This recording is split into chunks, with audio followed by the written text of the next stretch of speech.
Dude, is that Arnold? Arnold, get to the chopper. Reapers, what's is good? It's your boy Laser. You guys know the vibes are back with another scary reaction video. He's on this scary content. So I continue to deliver that for you guys. And is reacting to 5 disturbing Wikipedia pages that will take you down the rabbit hole for hours. Guys, my finger's going down the hole. If you guys enjoy this scary content and more scary music features, send me the like button.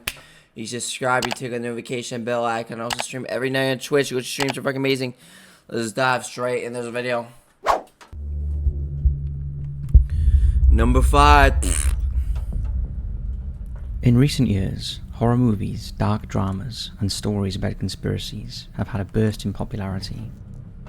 It's easy to get swept up in fictional tales of tragedy and horror, and forget that life Dude, I've been exposed to so many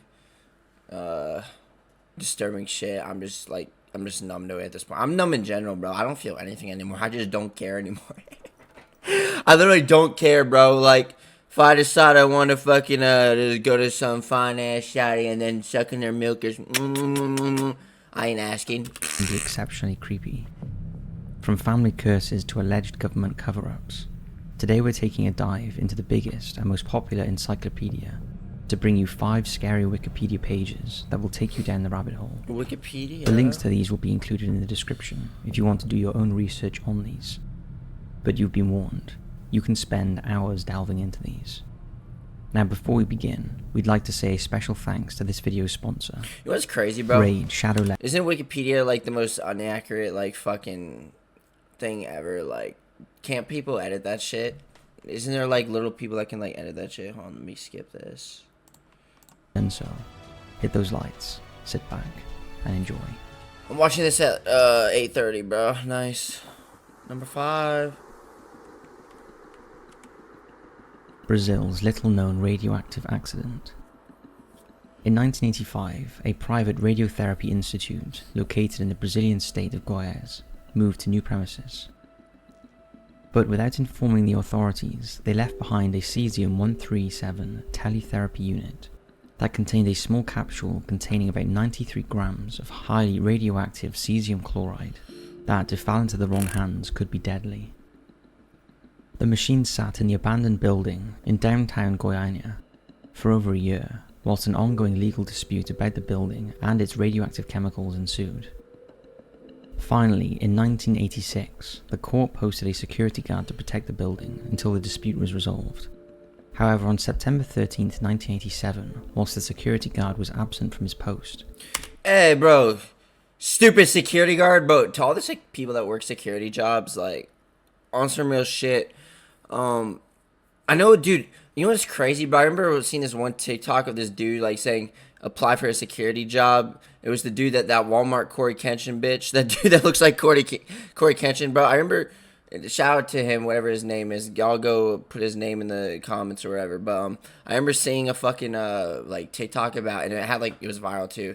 He talked about how to apply for a security job because you literally do absolutely nothing. Like, you just, like, it's overnight. Like, you just chill in a car all night, and then you fucking like, in the video, the TikTok, he's just eating his like fucking snacks or some shit, and he was playing like his fucking Nintendo DS or whatever, and he was talking about how like that security jobs were the move. And it's crazy because like I actually ended up applying for one, and the fucking people working the job told me that the goddamn fucking fuck, what was I gonna say? Damn it.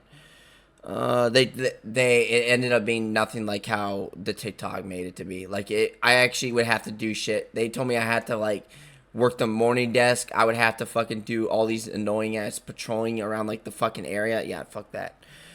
Dude, I need like a job like where, I mean, to be honest, it'll get boring hella fast, but it's like just the idea of like sitting in a car all night and like just basically just playing your DS and like eating snacks. That sounds like the move, bro. I mean, I'm gonna be real. Actually, I don't know. Overnight ain't it, but yeah. Roberto dos Santos Alves and Wagner Mota Pereira illegally entered the partially demolished facility and stumbled across the teletherapy unit.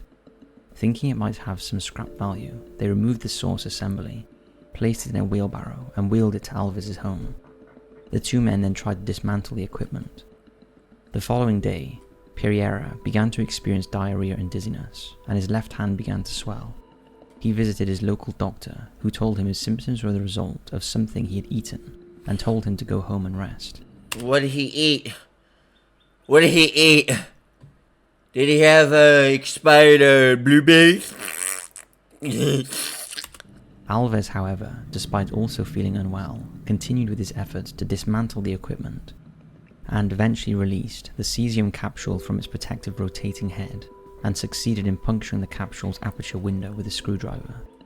As he looked through the puncture hole, he could see a glowing blue light coming from within the capsule. He then inserted a screwdriver through the hole, and successfully scooped out some of the glowing substance. This is like a fucking Matrix cube, bro. This is like the type of shit you would see in like fucking Fortnite. What the fuck is this? Thinking it may be a type of gunpowder, he then tried to light it, but the powder would not ignite.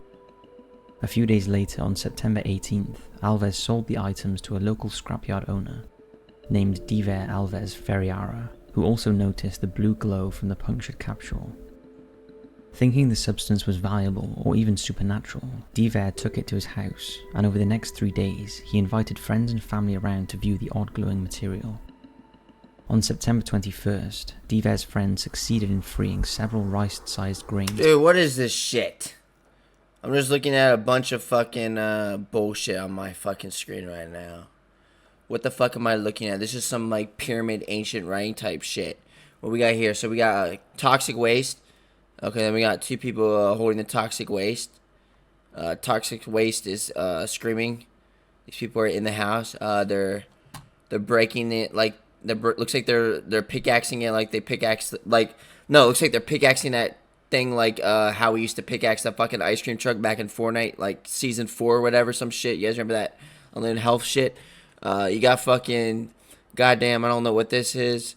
You got a person holding a wheelbarrow with slabs on it, flipping up the slabs. That's one of my favorite songs I made, by the way. That song's probably, dude, I'm gonna be for real, out of all my songs, I feel like that one's gonna probably have the most views. I don't know. We'll see. That one or Vexation or whatever the fuck you call it. You got people right here. I don't even know what's going on here. Damn. To the glowing substance from the capsule using a screwdriver. 𝐷𝐵𝐴 then dished these glowing grains out to various friends and family members. On September 25th, 1987, 𝐷𝐵𝐴 sold the device to a second scrapyard. However, the day before the sale, 𝐷𝐵𝐴's brother Ivo took some of the glowing substance home and spread it on a concrete floor. Later, his 6-year-old daughter ate a sandwich while sitting on this floor. Whoa, really? Groundbreaking news, guys. They ate a sandwich. Wow. Ah! Totally, thanks for letting the audience know. The audience goes mild. Wow. That was the most mid news ever. Mid. She was fascinated by the powder's blue glow, applying it to her body and showing it off to her mother. Dust from the powder fell onto the sandwich she was eating, and unbeknown to her parents at the time, she absorbed a fatal dose of radiation. 𝐷𝐵𝐴's wife was the first to notice that many people around her had become severely ill at the same time, and on September 28, 1987, 15 days after the item was stolen from the institute, she reclaimed the materials from the second scrap. Why are you rubbing your belly? And in a sealed plastic bag took them to a hospital. After tests, the presence of radioactivity was detected and immediate action was taken. News of the radiation incident was broadcast on local, national and international media. Within days, nearly 130,000 people swarmed local hospitals, concerned that they might have been exposed. Of those, 250 were indeed found to be contaminated. Eventually, dude, what the fuck is that? It's like LED. It's like LED, what the fuck? It's like toxic waste, what the fuck, man? 20 people showed signs of radiation sickness and required treatment. Sadly, those who had direct contact with the substance were not so lucky. The first to die was 18-year-old Admilson Alves de Souza, who was an employee of 𝐷𝐵𝐴 Ferreira, who worked on the radioactive source. He developed lung cancer, internal bleeding and heart damage, and died on October 18, 1987. A few days later, on October 23rd, little Lade Ferreira died a horrible death. Her upper body swelled. Rebozo! Kidney and lung damage. No, that's not funny. As well as internal bleeding. She eventually... Dude, on some real shit, like, I feel bad for people that Dude, that's gotta be one of my worst fears. Like, dude, I'm praying when I die, bro. I just die a normal death, man, you know? I don't want to fucking die, goddamn, from, like, some bullshit, like, lung cancer or, like, goddamn, like, just bleeding eternally, you know? That's one of my worst fears. Just give me a normal-ass death, bro. I just want to be chilling, you know? I'm just living in my castle, bro, whatever, you know? My fucking whatever. I'm just living in my castle. I'm living in my Bruce Wayne manor. And then all of a sudden, oh, look. It's a bird. It's a plane. Oh, no. Superman's coming for my ass. I'll be okay if I die like that. Kidding. Fuck no. Fuck Superman. I'm going to be for the most overrated superhero of all time. And I know people are going to be like, that's a rare L. Dude, I never liked Superman. I'm going to be for real. I'm not. I mean, as someone that's literally Batman himself, like, I literally think Superman's overrated as shit, you know? I'll take any other hero or superhero over him any day. And people are always like, is Batman a hero? A superhero? No, he's a fucking hero because he doesn't really have any superpowers. Like, well, I mean, no, he's just a very strong, intelligent man in a suit, basically. Died of septicemia and gender. But, oh yeah, this is dude, I gotta do like a fucking, I'm gonna do like a superhero tier list on stream tonight. I'll do that. On stream, I'll do that. Infection in Rio de Janeiro. Lead was buried in a common cemetery in a special fiberglass coffin lined with lead to prevent the spread of radiation. Despite these measures, on the day of her burial, more than 2,000 people turned up at the cemetery to protest, fearing that her corpse would poison the surrounding land. They tried to prevent her burial by using stones and bricks to block the cemetery roadway. Nevertheless, she was eventually buried, but it was far from a peaceful send-off. Gabriella, aged 37, the wife of 𝐕𝐝, and the person who alerted authorities to the sickness, also died on October 23rd.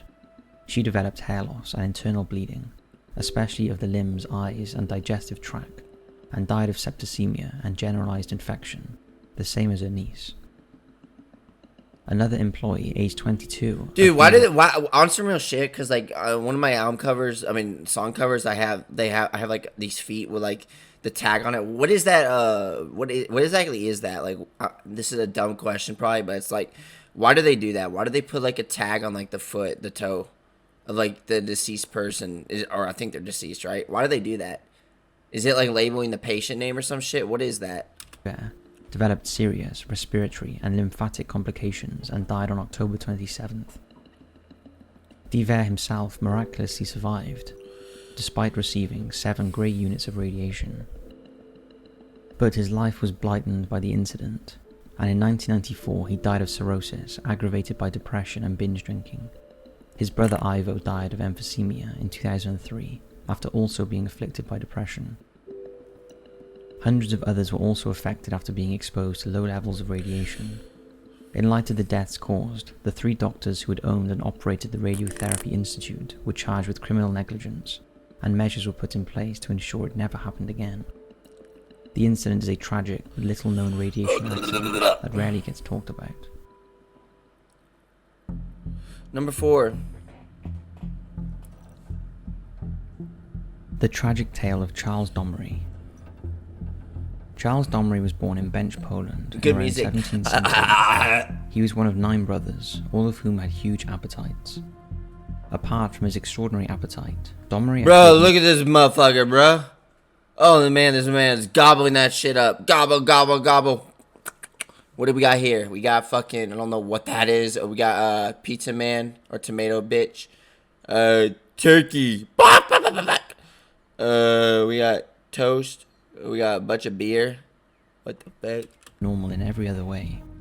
He was slightly taller than the average man at the time, standing at around 6 foot 3 inches, but was of average build and weight for his height. Dommery was described as having long brown hair, grey eyes and smooth skin, with a pleasant demeanour, with no signs of mental illness, low intelligence or any other ailment. By the age of 13, Dommery had enlisted in the Prussian army, and became part of the army that besieged Thionville during the First Coalition War. However, the Prussian army was suffering from food shortages, which Dommery found unbearable. Look at these motherfuckers, brother and bro. It's crazy to think that, I'm gonna be real, bro. People always like World War II. World War II was scary as shit. I'm gonna be for real. I don't know. The idea of just muskets and like fucking rifles going off, that nuts. I don't know. I feel like this war was terrifying too. The Revolutionary War, whatever. Is this the Revolutionary War? Right? No, but just war during this time period, I feel like was more scary, to be honest. Actually, I don't know. That's such a stupid thing I just said. I think World War II. I think the World Wars were obviously the most scary time period in life. We're gonna be completely for real. So he surrendered to the French in return for food and was rewarded by the French commander with a large melon, which he immediately devoured, even eating the rind. Dommery then enlisted with the French Revolutionary Army and shocked his new comrades with his unusual eating habits and voracious appetite. Despite being granted double rations and using his pay to buy additional food, he still suffered from extreme hunger. It is said that in a single year, whilst based at an army camp Dude, what is he eating? Is that a rat? near Paris, Dommery ate 174 cats, leaving just their skins and bones, and munched through 4 to 5 pounds of grass every day. Dommery's favourite food was a raw bullock's liver, and he preferred all his meat uncooked. It was later noted by the doctors who studied him that he never vomited other than when fed large amounts of cooked meat. But perhaps one of his most inhumane acts happened while he served on board the French ship 𝐬𝐻. One of his fellow sailors had his leg shot off by a cannon fire. Dude, that's gotta be, bro. The idea of like losing one of my limbs or like fucking my flesh, his flesh, to like a gunshot or like just a fucking cannon. Don't lie, guys. We all just you know, put our belly in. Dude, I remember seeing this fucking. I remember reacting to this one video of this dude just putting his belly in front of a cannon, bro. And I was like, what the fuck? Or no, something like that. I don't know if that was the same one. Yeah, like it shows like a video of like him like sucking up a cannonball in like the goddamn gut. And like it didn't, I don't fucking know. I don't know if that was, I can't remember if that was what happened. But the idea of like losing a limb to like a fucking cannon, that's terrifying, bro. Imagine dying from like a cannon, bro. I think that's, I mean, dying in general is terrible. But it's like from a cannon over like a gun. I mean, they're both bad. But it's like, I don't know. To anyone that's like been like shot before, like actually been shot by a gun, like what does it feel like? Can like you actually tell me like in the comments, like, and people tell me it's like a fucking like, very like, I mean, the adrenaline's crazy, but it's like you don't feel anything at first, and then it's like it's a stinging pain. Like, what does it feel like to anyone that's actually been shot by a gun before? Like, tell me in the comments. And to all my cannonball people that have been shot by that, did you survive? I mean, how is that big ass donut hole in your stomach going? And instead of helping him, Dommery grabbed the severed limb and began to eat it, until a crew member wrestled it from him and threw it into the sea. In October 1798, a Royal Navy squadron under the command of Sir John Bolas Warren captured the 𝐻 off the coast of Ireland, and those on board, including Dommery, were incarcerated in a prison camp near Liverpool. The British guards at the prison were shocked by Dommery's appetite, and agreed to place him on double rations, but these were still insufficient for his needs, and his rations were continually increased, until eventually he was granted the rations of 10 men each day. But Dommery still remained hungry, and went on to eat the prison cat, and at least 20 rats which had strayed into his cell. It was also noted that he would regularly eat the prison's candles, and the medicines of those prisoners in the camp's infantry who refused to take them. Dude, can that burn my asshole? But suffered no apparent adverse effects as a result. He would also resort to drinking contaminated water to wash down his food after his rations of uncontaminated beverages ran out. Disturbed by Dommery's obsession with food, the prison commander alerted the medical services. He's got an obsession with food, fat ass. I mean, I'm gonna be fair, I have an obsession with food. Who doesn't have an obsession with food? Me. Bro, stop trying to act different. Bro, imagine being that person in the comments is like, not me. Bro, if you don't have an obsession for food, how are you still alive? Like, you're telling me, like, you're some skinny twig. Oh, fuck, I just called myself out. I'm not that skinny, bro. I'm skinny, but I'm a healthy skinny, bro. Like, I'm gonna be for real. I love, people are always like, do you enjoy being thin? I'm gonna be for real, I like being thin, bro. I don't mind it. I'm gonna be okay. If I end up being I mean, I'm gonna be for real, I probably will work out in the future, but it's like, you know, I just don't have the time with YouTube and work, bro. Like, I'm just so focused on my YouTube shit. Responsible for overseeing the welfare of prisoners of war. Dr. Johnston and Dr. Cochrane were assigned to his case, and performed a test to measure Domre's eating capacity and tolerance for unusual foods. These were the observations they made. At 4 AM, Domre was awakened and fed 4 pounds of raw cow's udder, which was eaten without hesitation. At 9:30 AM, he was given a meal of 5 pounds of raw beef, 12 large tallow candles totaling 1 pound, and a bottle of beer, all of which were consumed. At 1 PM, Domre was given another meal of a further 5 pounds of beef, a pound of candles, and Who the fuck casually just eats candles? What the fuck? And a large bottle of beer, all which... Wait, at 1 o'clock PM? Is here telling me... Dude, I don't know. I mean, I hate alcohol in general, but the idea of doing it, like, in the morning, the early morning, fuck that shit. Drinking shit early in the morning, hell nah. A pound of candles? Who the fuck eats candles, though? What the fuck? Beef's nasty. Well, it depends on what kind of beef it is. I mean, beef's not nasty, but it's like beef in a can. I don't know. Ugh. Like, spam's not beef. But spam is disgusting, bro. You know what's crazy, bro? You would think that spam would at least be healthy, like, with how disgusting it is. But now it's disgusting and it's unhealthy. That's like... So, like, it's literally the definition of being, like, the most unlikable, like, thing you could probably ever eat. Or, like, just nasty thing. It's, like, literally the worst thing you possibly ever could eat. Like, who would eat that? Fuck that. 3 large bottles of beer, all of which were also eaten and drunk. During the course of the experiment, he did not defecate, urinate, or vomit at any point. His pulse remained regular, and his skin did not change temperature. Upon Domre's return to his quarters at 6:15 PM, following the conclusion of the experiment, he was recorded as being of particularly good cheer, and danced, smoked his pipe, and drank a further bottle of beer. The cause of Domre's appetite is unknown, and there have been no modern documented cases of polyphagia, excessive appetite as extreme as his. It's speculated Domre may have suffered from hypothyroidism, a condition that can induce an extreme appetite and rapid weight loss. However, because it is not recorded what became of Domre after his release from prison, no follow-up of his symptoms were made. Oh, what the fuck? Number 3. The Von Erich family curse. The Von Erich I forgot this video was on Wikipedia. family is an American professional wrestling family originating from Texas. The family's actual surname is Adkisson, but every family member who's been in the wrestling business had used the ring name Von Erich, which was originally devised by the family patriarch Jack. Dude, is that Arnold?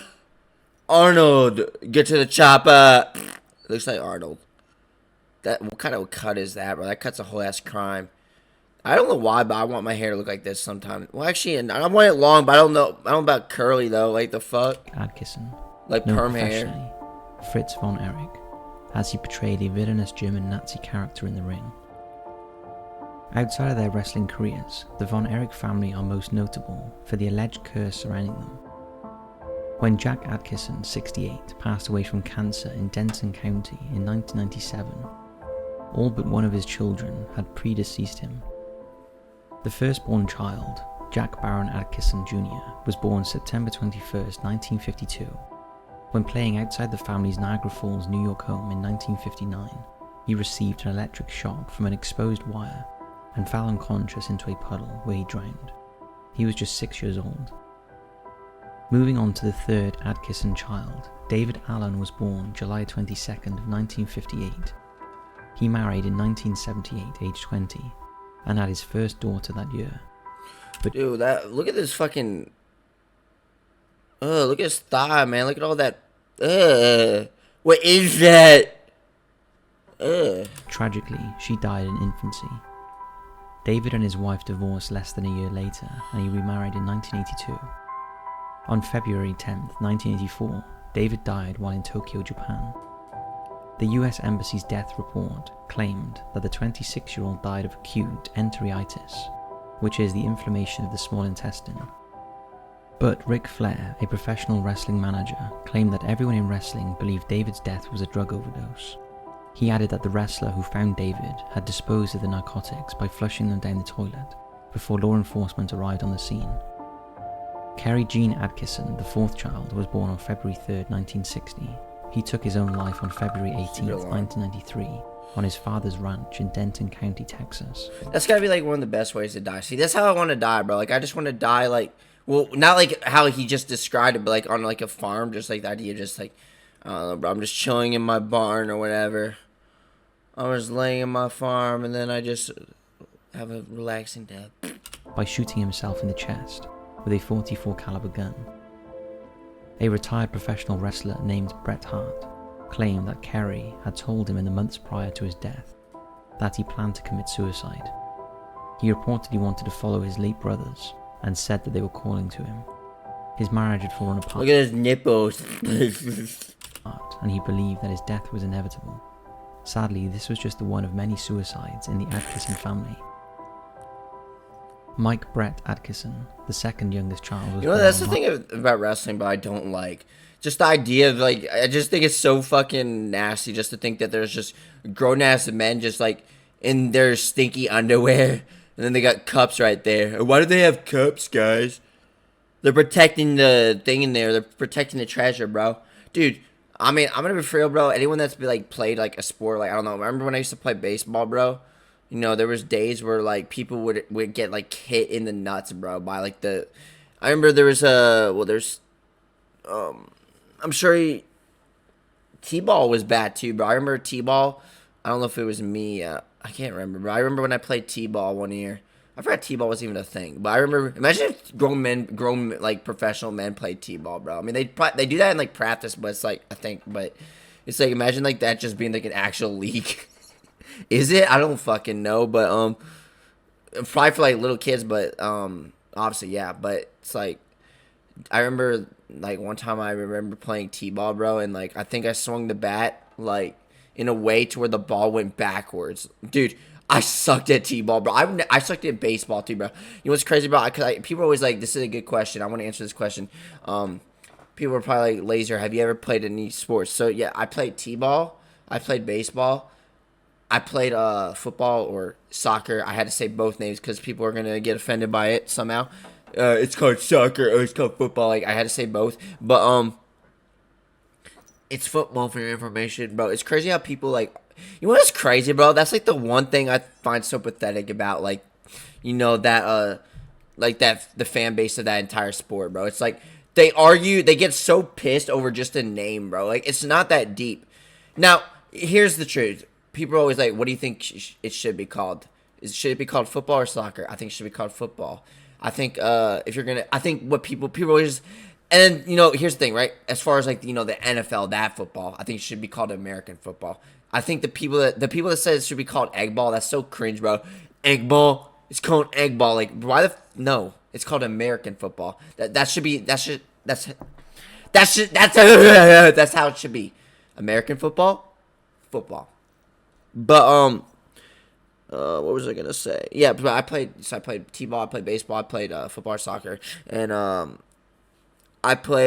was gonna play fucking hockey one year, but it's like the drive was never close. See, that's the thing. That was one of the things I never did.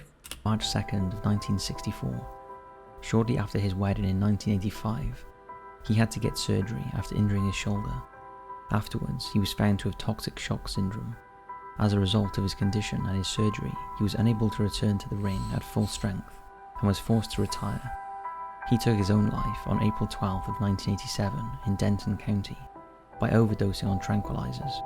He was just 23. The last child of Jack Atkinson was Chris Barton, born September 30th, 1969.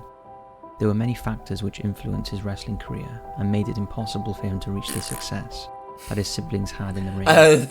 Chris was only 5'4" and suffered from both asthma and brittle bones, making him a less than ideal candidate for a wrestling career. After years of being unable to live up to the Von Erich Look at that long ass neck, boy. family name, Chris became depressed and frustrated. Additionally, he was heartbroken over the loss of his brother Mike. In 1991, just 18 days before his 22nd birthday, he took his life via a gunshot to the head. The only surviving member of the second generation of the Von Erich family is Kevin Ross Atkinson, who was born on May 15th of 1957 and is the second oldest of the siblings. He is known professionally as the Golden Warrior and had a successful career in pro wrestling. He has 4 children with his wife, whom he married in 1980. His 2 sons have had their own successful wrestling careers.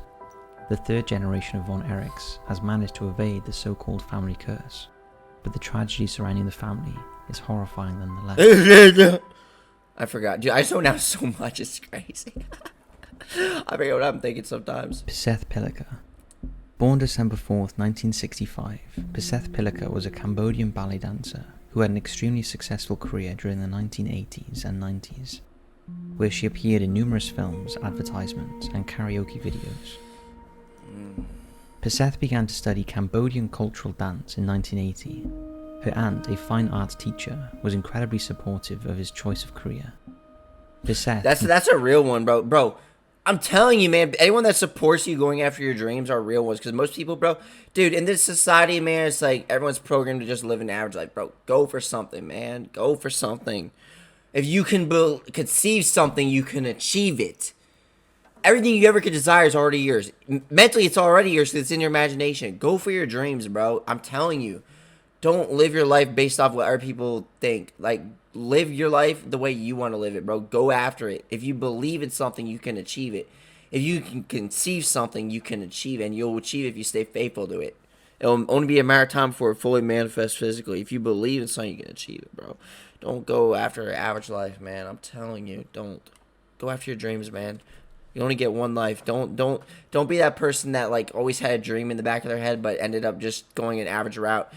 This society's so fucked, man. It's just so hard to see all these, like, good, innocent, like, nice people just miserable with their lives, bro. They're just working a job, wondering how they even got there. They're in an unhappy relationship. You know, they're just smoking cigarettes every day. They're not, like, that's the thing about most people nowadays, bro. They're just surviving. They're not living anymore.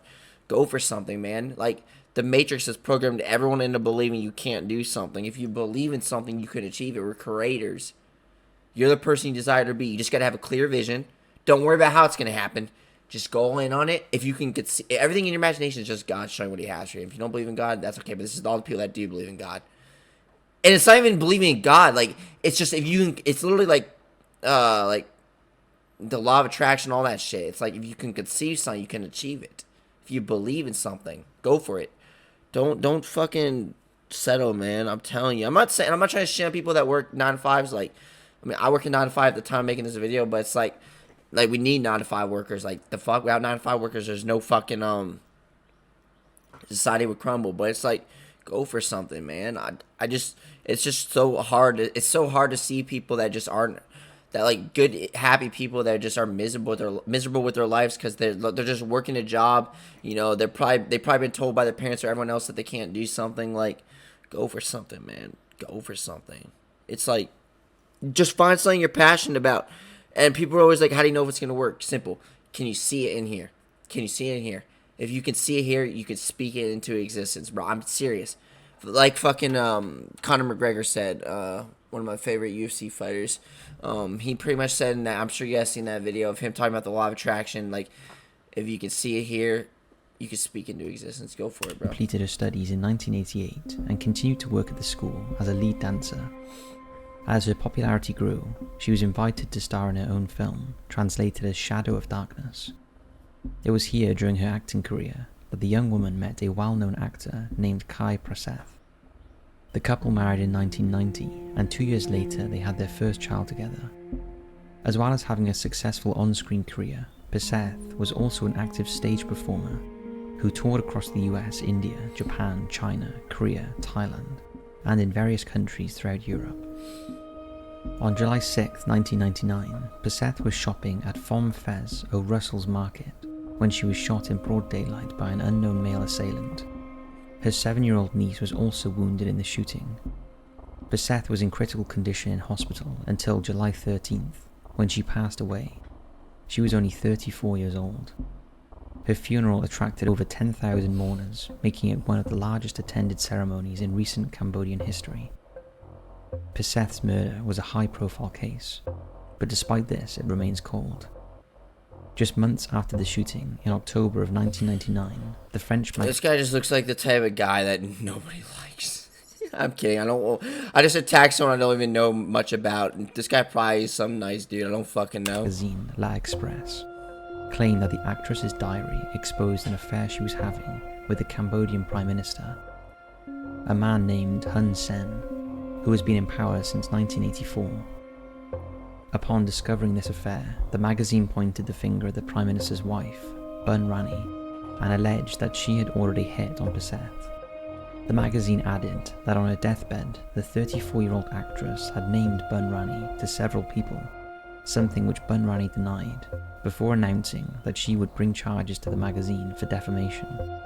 𝐿'Express shot back, claiming that they had proof they'd produce in court if the case went ahead, including witnesses, documents and business papers that would prove the affair, and that Peseth was murdered out of jealousy. During the couple's affair, the Prime Minister allegedly gave her checks, which Bun Rani later blocked her from accessing. He also reportedly gifted Peseth a house. One journalist who worked for 𝐿'Express noted that the diary had been verified as belonging to the 34-year-old. Handwriting experts had analysed it, and fingerprints on the diary were matched to Peseth. Hun Sen has denied any involvement in the murder of Peseth, and also denied being involved in an affair with the actress. At the time, he blamed the opposition party leader for fabricating the claims. Bun Rani never brought... Wait, why is the... Hold on. This fucker... Wait, is that edited? Wait. That motherfucker has the top 5 logo? Dude. Wait. Did the person I'm reacting to right now, the top 5 channel, did they put their fucking like logo on this guy? Or is that just some smart... I don't fucking know. ...charges against the French magazine. In January of 2013, a book named Peseth 𝐿𝐞, A True and Horrible Story was published, which contained extracts from the 34-year-old's alleged diary.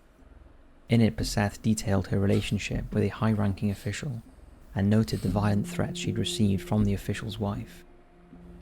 The book reportedly sold well, until it was taken from the shelves by undercover police officers. Peseth 𝐿𝐞's case is still unsolved. No charges have ever been brought, and no suspects have ever been identified. Damn. Number 1. The kidnapping of foreign engineers in Chechnya. On October 3rd of 1998, a well-armed group of around 20 Chechen-speaking men captured 4 foreign engineers from their home in Grozny, the capital of the Chechen Republic of Ichkeria. The victims of the abduction included 3 British men, 46-year-old Peter Kennedy, 26-year-old Darren Hickey, and 42-year-old Rudy Petschke, as well as one New Zealander named Stan Shaw, who was 58 at the time. Man. They all look cute. In the UK. Look at all these cutie pies on my screen. 3 of the men were employed by Granger Telecom. Oh, we got ski mask boys over here. Speaking of ski mask on, I ordered myself some ski masks, bro. I got 2. On. Dude, I got a ski mask that literally says future not I don't know what the fuck I'm saying. It literally says Reaper on it. It's pretty cool. Peter Kennedy was employed by British Telecom. The men were in Grozny to install a telecommunications system at the time of their vanishing. Reportedly, the attackers had a brief gunfight with the bodyguards of the men, during which one of the kidnappers was injured. The sound of gunfire was so frequent in Grozny that the engineers didn't think anything upon hearing it and didn't react. They were quickly grabbed by the group of men and taken hostage. It wasn't long before law enforcement became involved in the case. Authorities launched raids on the homes of suspected kidnappers, releasing over 60 hostages in the process. But the 4 engineers were never located. Several suspects were arrested in the case, but they were released quickly, as authorities were hindered by a lack of evidence. Less than a week later, on October 8th, a spokesman for Chechnya's security ministry said that the men were alive and well, but that the kidnappers were yet to announce any ransom demands or conditions for their release. At the end of November, the criminal group finally made a statement where they promised the 4 engineers would be released in exchange for $10 million. The British Foreign and Commonwealth Office, however, already announced that it was government policy not to pay ransoms, but Granger Telecoms agreed to find the money. On December 8th, the heads of all 4 men were found in a sack on the side of a highway. A sack? What, a nut sack? No, that's not funny. In a Chechen village. They were identified. Dude, being beheaded probably is like one of my worst fears, hands down. I mean, bro, the idea of being beheaded, I mean, it would be instant, but still. Well, no, there would be like a slight second where you, I mean, it would be so quick, but it'd be you probably wouldn't even feel it. It would be so quick. Like, you might feel like a sting and that's it. One of their bodyguards. In a press conference 2 days later, the vice president showed a I think out of all the ways to die, I think being beheaded is probably one of my, probably like, you know, it's instant, but it's just like scary to think, you know? videotape Die in general is in scary, which the 4 victims but we're all going to forced go through it dress one in day, and that's military why I uniform encourage and everyone to confess like in go for Russian something, bro. to spy. Like, we're all going to die one day, so just live like that, bro. Like, go for it, bro. I'm telling you. People are always like, what if I fail? Let me ask you this. Can you see it in your imagination? Then you can't fail. Your imagination can't fail, bro. It's the law of assumption. If you stay faithful to what's in your imagination, I'm telling you, bro, faith is a fucking superpower. If you can stay faithful to what's in your imagination, there's nothing you can't do. Faith is a literal superpower. For German, English. If you assume success and persist in that, you can't fail. Israeli special services, as well as the CIA. Security forces claimed that the men were slain at an unused factory south of Grozny after a rescue operation went wrong. It was suggested that the executions were a show of defiance to authorities by the kidnappers. The families of the victims claimed that the botched rescue attempt ruined the negotiations that were going on between Granger Telecom and the perpetrators. At the end of the month, on December 29th, officials located 4 headless corpses on the outskirts of Grozny. They paid $2,000 per body for their return. All 4 men were flown back to the UK, where the medical examiner determined that they had been starved of food and water. Dude, look at these scheme-ass boys. Up and repeatedly beaten. Scheme-ass. They'd been decapitated using a large knife and were extremely malnourished at the time of their demise. Although there have been several suspects in the slaying of the men, nobody has ever been charged. Nobody Most has. of the suspected perpetrators are warlords, and the case appears to have gone cold. That's sad on some shit. So that's it for this video. Geek And boy remember, Melvin. if you That's haven't- good. Well, guys, that's it for this video. Hope you guys enjoyed it, guys. Which one of those Wikipedia pages was what scared you? If you guys really scared content, you just want to give these features and to do. I'll see you in the next one. Peace.